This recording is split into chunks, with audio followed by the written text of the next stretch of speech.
So hello everyone, अगर आप civil service की तैयारी कर रहे हैं, इट्स वेरी इंपॉर्टेंट कि आप अच्छा कंटेंट पढ़ें। यूपीएससी के लिए करंट अफेयर्स न्यूज़पेपर से काफ़ी अधिक आता है।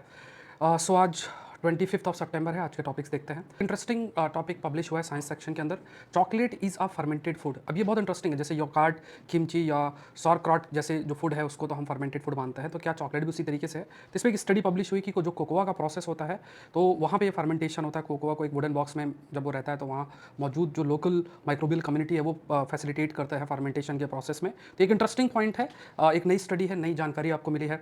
नेक्स्ट एक एडिटोरियल बहुत इंटरेस्टिंग जो है पब्लिश हुआ है एआई और एनर्जी को लेके, एनर्जी डिलेमा कंटेक्स्ट में। इसमें काफ़ी सारी बातें हाईलाइट की गई हैं कि जैसे रिपोर्ट है कई, उसमें कहा गया है कि जो ग्लोबल डेटा सेंटर एआई के लिए बन रहे हैं उससे काफ़ी अधिक एनर्जी का डिमांड बढ़ेगा। It is going to be double by 2030। लगभग 945 टेरावाट आवर के आसपास आपका हो सकता है।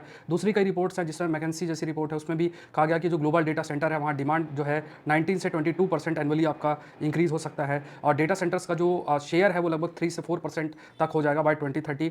मतलब अभी जैसे 1 to 2% है। इंडिया स्पेसिफिक जो डिमांड है वो भी तेज़ी से बढ़ेगी, लगभग 4.5 गीगावाट आपका 1.2 गीगावाट से इंक्रीज होगी। ऐसा काफ़ी सारे फैक्ट्स बताए गए हैं। कहा गया है कि एआई के एप्लीकेशन एनर्जी सेक्टर में इंक्रीज होगा, स्मार्ट ग्रिड के लिए, एआई पावर डेटा सेंटर के लिए, फॉरकास्टिंग के लिए। और धीरे धीरे मतलब एक तो चैलेंज भी है, एनर्जी नीड तो बढ़ेगी ही, डिमांड बढ़ेगी भी, बट एआई का इस्तेमाल हम एनर्जी मैनेजमेंट में भी बहुत बढ़िया कर सकते हैं। तो ये टॉपिक बनता है। नेक्स्ट एक बार पर्सनैलिटी राइट्स इन इंडिया, जिसमें हाईकोर्ट के कंटेक्स्ट में है कि कुछ जो एक्टर्स हैं, ऐश्वर्या राय बच्चन, अभिषेक बच्चन, करण जौहर, कि उनका अनऑथराइज्ड एआई यूज़ अलाउड नहीं है।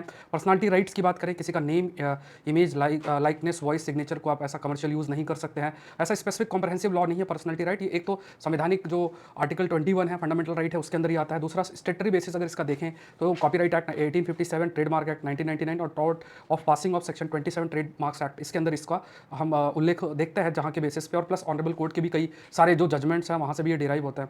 तो इसमें कई सारे जजमेंट्स भी दे रखे हैं। इसका डिटेल डिस्कशन आप इसी चैनल पे देख सकते हैं, मेरे द्वारा लिया गया है, तो इसको आप जरूर से गो थ्रू हो। इसके अलावा एक और टॉपिक है क्रिप्टो ईटीएफ के बारे में है। तो exchange traded funds, investment fund होते हैं जो स्टॉक में शेयर की तरह ट्रेड किए जाते हैं, और जो क्रिप्टो फंड है ऐसा फंड जो ट्रेड होता है एक्सचेंज के अंदर शेयर की तरह, और वो प्राइस वन और मोर क्रिप्टो करेंसी में, मतलब वो ट्रैक करता है उस बेसिस में जो ईटीएफ्स हैं उनकी ट्रेडिंग आपकी होती है। तो ये एक नया तरीका है क्रिप्टो ईटीएफ, जिसका काफ़ी एडवांटेज भी है। साथ में इसमें जो लोअर रिस्क है रिटेल इन्वेस्टर के लिए, लिक्विडिटी है, इन्वेस्टमेंट में भी काफ़ी अधिक डाइवर्सिफिकेशन जो है वो है।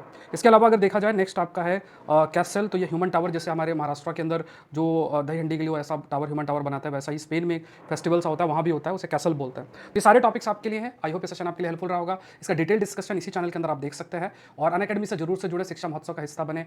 अल्टीमेट अपॉर्चुनिटी है अनअकैडमी से जुड़ने के लिए। Use the code SPLIV। Thank you everyone, thank you.